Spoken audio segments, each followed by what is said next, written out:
empower women, you know, because we are born strong. We give life, we raise families, we take care of households. We are strong. We are already born strong. We don't need anybody to empower us, but we need someone to inspire us.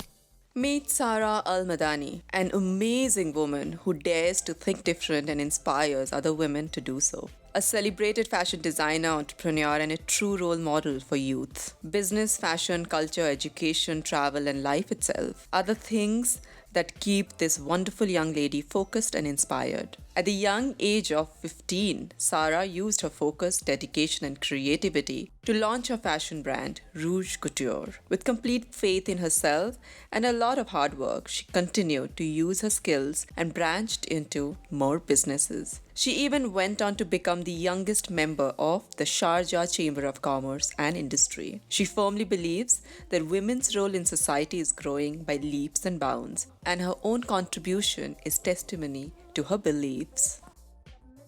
Well, my first question is, of course, I want to know everything about your childhood. I had a very happy childhood. I was a very stubborn child. And I remember my dad tells me, like, every time we sit and chat, he tells me, do you know that when you were young, you used to sell us massages? You used to massage the family for money.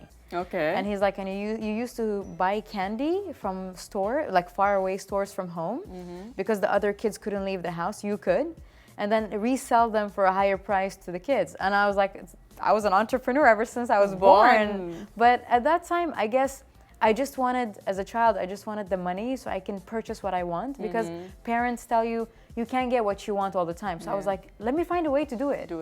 So I've carried that with me all the way, and I've learned to be an independent person.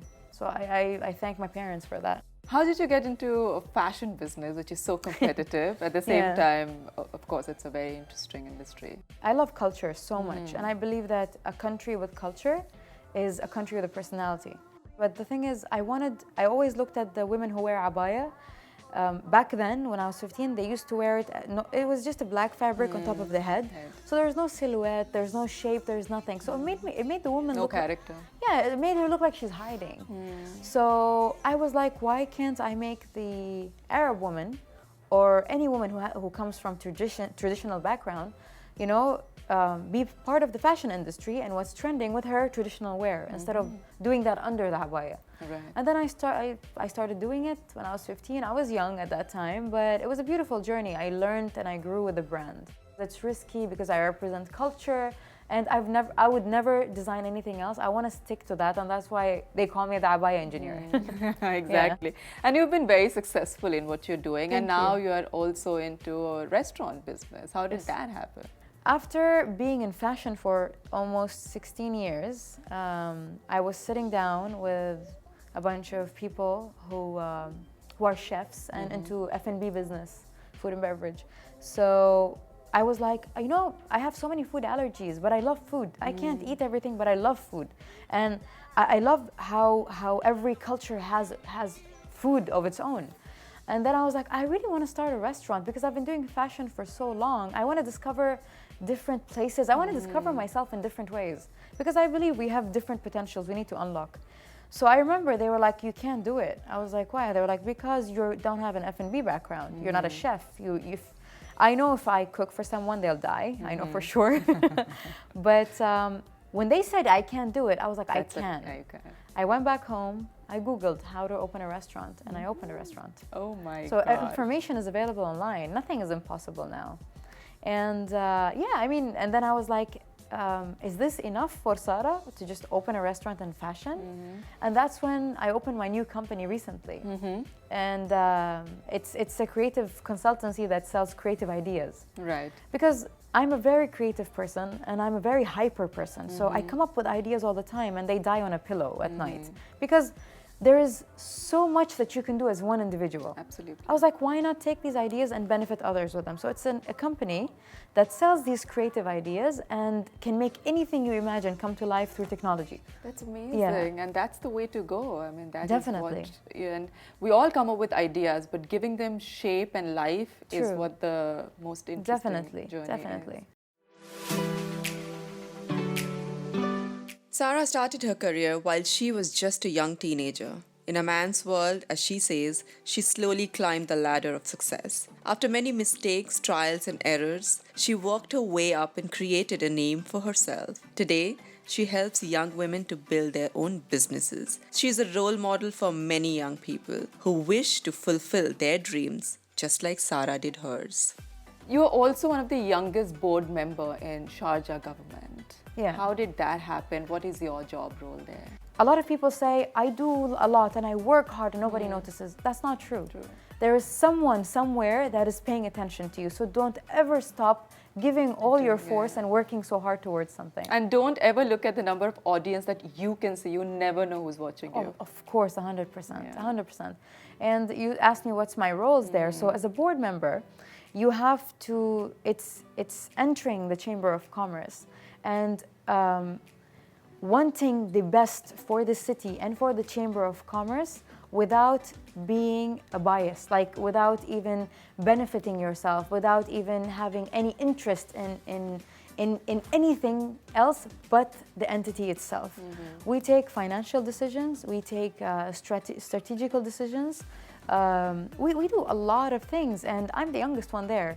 But I've never in my life, not even for one day, felt like I was treated as a child or not even heard or respected or listened to. My voice is heard as much as the oldest board member on the board is heard. So I love how I was treated equally. Honestly, I think I needed that twitch in my personality to feel like, okay, now I feel like I'm good, you know, I've reached somewhere in my personality. And you're becoming the woman that you want to become. Of course, definitely, 100%.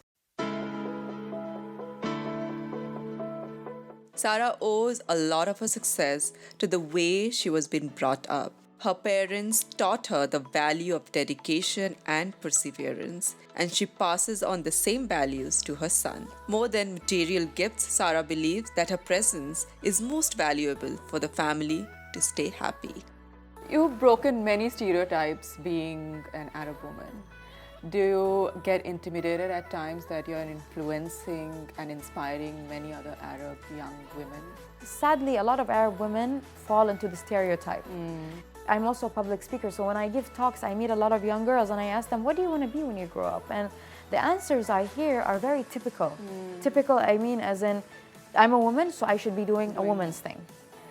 That's a very dangerous zone to be in. And I always call it the comfort zone, the comfort couch. Yes. And that couch, if a woman sits on it, it's so hard to get off it. Get off it. The minute you break the stereotype is the minute you shine and the minute people notice you. You discover and you unlock yourself when you do that. So I urge women to actually step out of this comfort zone couch. What has been your biggest accomplishment? My son. Yeah. When you become a mother, you just sit down and you go like, what was I thinking? What was I thinking that this is how you own the world, by having all these things? It's nothing compared to giving life, you know? Absolutely. So I think my son is my biggest accomplishment. And I say that not because he's just my son and because of the emotion a mother has to a child, but because the minute I was pregnant with my son and I started doing something called the nesting, they call it, where I was like, you know what? I need to start bigger businesses. I need to build an empire for him. So he inspires me to become bigger and better. So if there is a reason I wake up every day to work harder, to do things, that's my son. Actually, it's not only my son, it's my son and my staff. Because I'm responsible for over 75 people. I'm responsible for their families, for their homes, I'm responsible for their food. I've been with some of them for 10 years, and it makes me proud when they tell me, ma'am, we bought a house, ma'am, we bought a condo, ma'am. So it makes me feel like, you know what, this is where you feel like you've made it. How do you strike a work-life balance? That's a myth. There is no such thing as work-life balance. What's work-life balance? It's family, okay, and social life, and then it's business and work life, right? I've heard a lot of women tell me, how much time do you spend with your son? My son goes with me everywhere. I don't have a nanny. I've seen that, yes. Yeah, so, but how much, they asked me, how much value time do you spend with your son? Because I work every day to provide for my son, right? I know as a mother, I would give as much as I can. If as much as I can is 20, then I'm happy. Because I know people who spend every single day with their kids. But the mother is either on the phone, watching TV, the kids on the iPad And with not the maid. happy. And not happy. Because that's the Yeah. energy you carry, right? If you're not 100%. happy, you're passing that on to kids. 100%. But while I know moms who spend 3 hours a day with their kids because they're hardworking, but these 3 hours, it's a no phone, Yeah. no TV, it's one-on-one interaction. So it's not about how much time, it's about the what kind of time, what quality of time are you spending with your kids. So the balance does not exist. You create it. Your balance is different. My balance is different. For example, my balance is spending most of my time at work, having my son with me, and then having 3-4 hours at night with my family. That's my balance. To you, it might be wrong. To you, it might be the opposite. So find your balance and live happy with it. Don't listen to anybody around you. Exactly, and don't live in guilt. I think that is one emotion that doesn't serve you at all. 100%. Guilt takes you nowhere. Yeah, nowhere. It doesn't bring time back. It doesn't fix anything. Exactly. It just lingers there and just hurts you. So yeah, definitely. How is it to be a single mother, being an Arab woman? You know, when you realize things are not working, you just walk away. Because if you stay and while you have children, I feel like it causes more damage to the child. Yeah, Absolutely.